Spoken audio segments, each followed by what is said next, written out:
प्रत्येक हॉटेलमध्ये नाश्त्यासाठी मिळणारी पुरी भाजी करायला काहीच वेळ लागत नाही। आज आपण पुरीसोबत खाल्ली जाणारी बटाट्याची रस्सा भाजी करणार आहोत। कमी तेलकट आणि टम्म फुगणारी पुरीची रेसिपी खाली दिलेल्या त्रिकोणावर क्लिक करून तुम्ही पाहू शकता।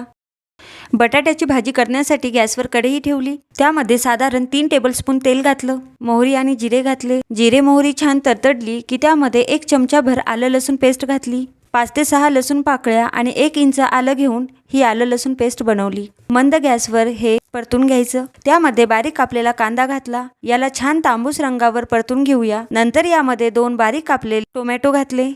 टोमॅटो तुम्ही हवं तर किसून किंवा त्याची प्युरी बनवूनही घालू शकता। तर हे टोमॅटो आपल्याला छान तेल सुटेपर्यंत परतून घ्यायचे आणि त्यात आता सुके मसाले घालायचे।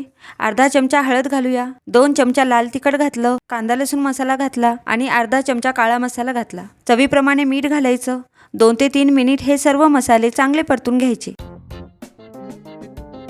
यात आता 4 ते 5 बटाटे उकडून घेतले आणि असे हाताने कुस्करून घालायचे। बटाटे असे तोडून घातले की ते थोडेसे स्मॅश होतात आणि भाजीला जाडसरपणा येतो। यात आता धनेपूड घालायची। आता या मसाल्यासोबत बटाटे छान मिक्स करून घेऊया। आता यामध्ये आपल्याला घालायचे गरम पाणी। गरम पाणी घातल्याने भाजीला छान तरी येईल। असं छान मिसळून घ्यायचं। आता याला उकळी आणायची आणि गॅस कमी करायचा। हे बघा, आपली बटाट्याची रस्सा भाजी तयार झाली आहे। अगदी मस्त दाटसरपणा आलाय आणि ही भाजी थंड झाली की अजून दाटसर होते। आता यावर घालायची बारीक चिरलेली कोथिंबीर। मस्त चमचमीत अशी पुरीसोबत खाल्ली जाणारी बटाट्याची रस्सा भाजी तयार झाली आहे। तुम्ही या पद्धतीने बटाट्याची रस्सा भाजी नक्की करून पहा। व्हिडिओ आवडला तर लाईक करा।